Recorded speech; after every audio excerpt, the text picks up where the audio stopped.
Hello and welcome to Scrumstudy. In the last video, we saw the fifth principle governing the Scrum methodology, time boxing.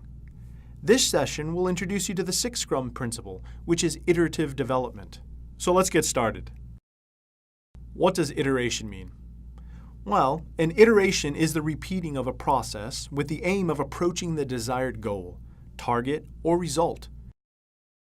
Each repetition of the process is also called an iteration, and the result of one iteration are used as a starting point for the next iteration. Going by this, the Scrum framework is driven by the goal of delivering maximum business value in a minimum time span. To achieve this practically, Scrum supports the iterative development of deliverables. In most complex projects, the customer may not be able to define very concrete requirements or is not confident of how the end product may look.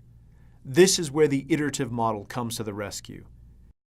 It's more flexible in ensuring that any change requested by the customer can be included as part of the project.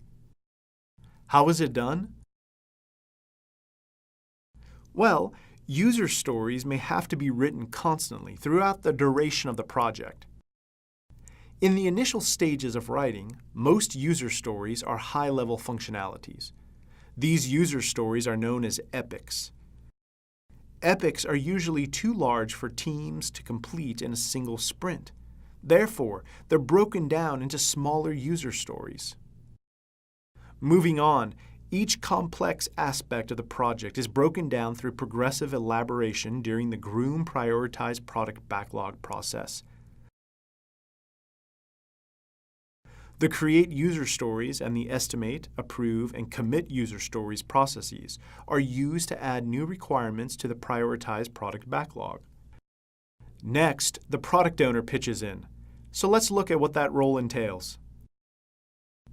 The product owner's task is to ensure increased ROI by focusing on value and its continuous delivery with each sprint.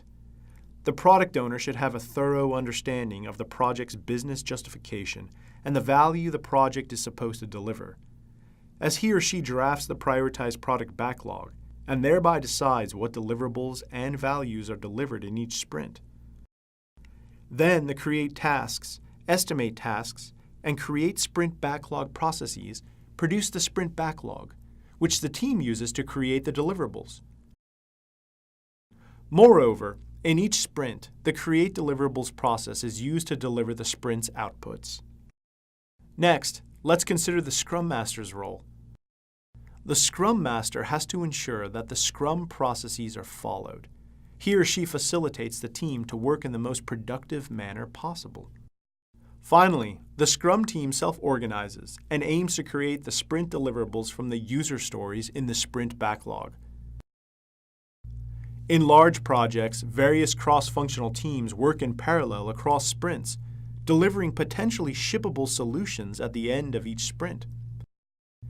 After the sprint is completed, the product owner accepts or rejects the deliverables based on the acceptance criteria in the demonstrate and validate sprint process.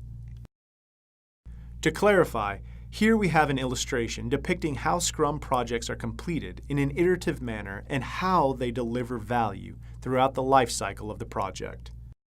So what's the benefit of applying this Scrum principle to the project?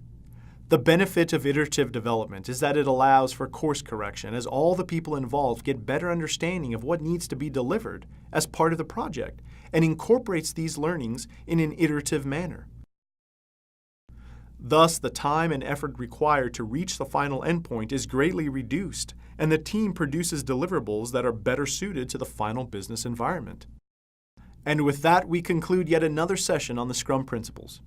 I hope this session was informative and suggestive of the Scrum principle, iterative development. I look forward to seeing you in the next segment on another Scrum principle. Thanks for watching.